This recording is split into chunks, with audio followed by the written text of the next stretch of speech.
जादुई लहंगे का जादू। बहुत समय पहले की बात है। बिहार के एक छोटे से गांव में ज्योति अपने बड़े भाई रोहन और अपनी माँ शोभा के साथ रहती थी। ज्योति के पिताजी किसी कारणवश पहले ही गुजर चुके थे। उसके पिताजी के चले जाने के बाद पूरे घर की जिम्मेवारी उसके भाई रोहन ने उठा रखी थी। ज्योति के बड़े भाई रोहन एक टैक्सी ड्राइवर था। ज्योति की माँ शोभा घर में ही रहकर घर की पूरी काम संभालती थी और ऐसे ही दिन बीत रहे थे। और एक दिन सुबह सुबह की बात है। ज्योति, ओ ज्योति, अपने बड़े भैया के लिए जल्दी से नाश्ता बना दे। उसे आज रेलवे स्टेशन पर टैक्सी चलाने जाना है। हाँ माँ, बस मैं नहा रही हूँ और अभी तो भैया सो रहे हैं। अरे क्या करे बेचारा, दिन भर टैक्सी चलाता है, तब जाकर इस घर का खर्चे पूरे हो पाते हैं। थोड़ी देर बाद रोहन जाग जाता है और अपनी माँ को पुकारने लगता है। माँ, ओ माँ, कहाँ हो?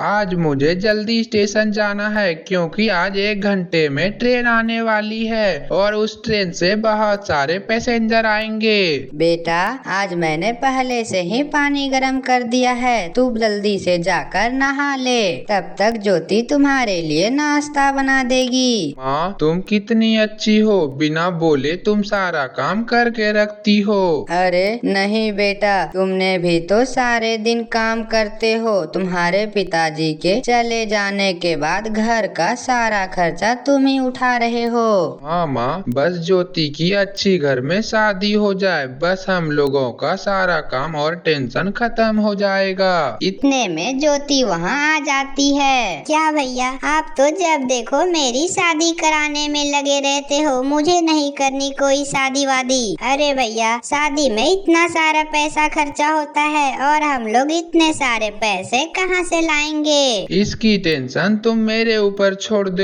मैं अपनी प्यारी बहन के लिए इतना पैसा का जुगाड़ कहीं से कर ही लूँगा। तभी ज्योति किचन में मुँह लटका कर अपने भैया का खाना बनाने चली जाती है। माँ, मैंने ज्योति के लिए एक अच्छा सा लड़का देख रखा है जिसे आज शाम में जाकर देख कर आएंगे हम सब। अब तुम्हें जैसा ठीक लगे बेटा, क्योंकि तुम्हें ही तो सब कुछ करना है। तभी उसका भाई नाश्ता कर कर टैक्सी लेकर रेलवे स्टेशन पहुंच जाता है। दिन भर टैक्सी चलाने के बाद रोहन लड़के के घर पर पहुंच जाता है। नमस्ते आंटी, मैं ज्योति का बड़ा भाई हूँ। उस दिन मैं ज्योति के रिश्ते के लिए बात किया था ना।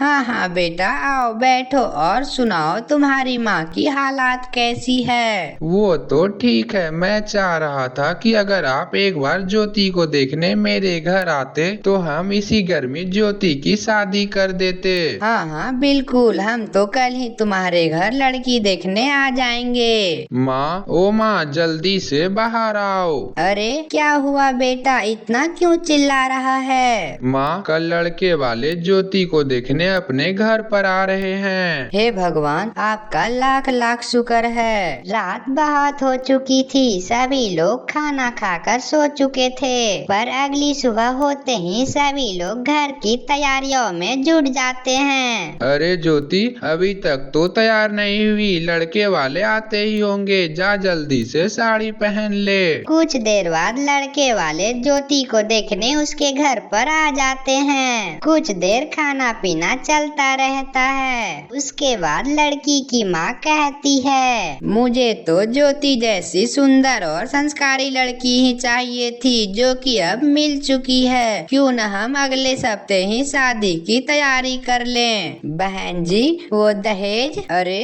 कैसी बात कर रही हैं आप? मुझे बहू नहीं बेटी चाहिए, जो कि ज्योति हमारे घर में बेटी बनकर रहेगी, और मुझे कोई दहेज वहेज नहीं चाहिए। और रिश्ता मंजूर हो जाता है और अगले हफ्ते शादी की तारीख भी फिक्स हो जाती है। और धीरे धीरे समय गुजरता है और शादी से 3 दिन पहले ही ठीक रोहन अपने माँ से कहता है, माँ, मैंने तो सारी तैयारी पूरी कर दी है, बस पैसे खत्म हो चुके हैं। अब ज्योति के लिए लहंगा लेना है, उसके लिए पैसे नहीं हैं। अब मुझे समझ नहीं आ रहा ज्योति के लिए अच्छे लहंगे कैसे खरीदूं? बेटा हो सके तो तुम किसी से उधार ले लो, बाद में हम उसे लौटा देंगे। रोहन अपने बहुत सारे दोस्तों से और रिश्तेदारों से पैसे उधार मांगता है, पर सभी लोग उसे मना कर देते हैं और वो बहुत निराश हो जाता है। तभी वो रात में टैक्सी को लेकर घर आ रहा था, तभी उसे रास्ते में एक बूढ़ी औरत दिखाई देती है। बूढ़ी औरत टैक्सी के पास पहुंचकर कहती है, बेटा मेरे पास बिल्कुल भी पैसे नहीं है, क्या मुझे तुम बहुत दूर तक छोड़ दोगे? अरे कोई बात नहीं है अम्मा जी, आप मेरे टैक्सी में बैठिए, मैं आपको घर तक छोड़ देता हूँ। ज्योति का भाई उसे घर तक छोड़ देता है, लेकिन टैक्सी से उतरते ही वो बूढ़ी औरत एक परी में बदल जाती है। अरे कौन हो आप? अरे घबराओ मत बेटा, मैं एक परी हूँ। अपना रूप बदल कर मैं उस जगह पर बहुत सारे लोगों की परीक्षा ले रही थी और तुम्हारे अलावा किसी ने मेरी मदद नहीं की। मैं तुमसे बहुत प्रसन्न हूँ, बताओ तुम्हें क्या चाहिए? परी जी, मेरी बहन की 2 दिन बाद शादी है और उसके पास पहनने के लिए कोई अच्छा सा लहंगा नहीं है। अगर आप एक अच्छा सा लहंगा दे देते तो मेरी बहुत मदद हो जाती।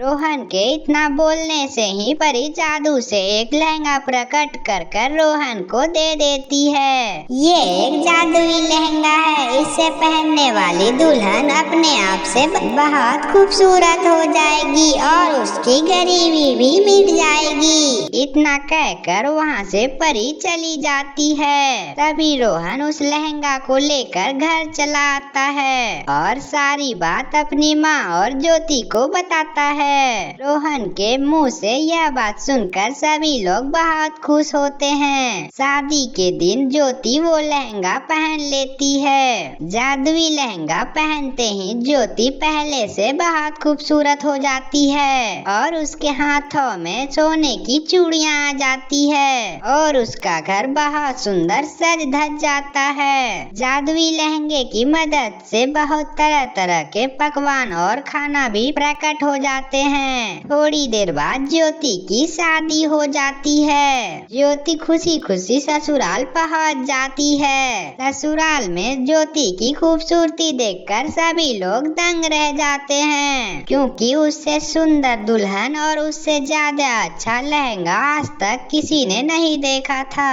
ससुराल में अगले दिन ज्योति जादुई लहंगे की मदद से बहुत खूबसूरत खाना बनाती है और अच्छे से रहने लगती है। ज्योति ऐसी खूबसूरत और संस्कारी बहू पाकर उसकी ससुराल वाले भी बहुत खुश थे। तो इसी तरह खुशी खुशी ज्योति अपने परिवार वालों के साथ रहने लगती है। तो दोस्तों कैसी लगी हमारी कहानी? अगर अच्छी लगी हो तो चैनल को सब्सक्राइब करके वीडियो को लाइक करना न भूले। मिलते हैं अगले वीडियो में, तब तक के लिए बाय बाय।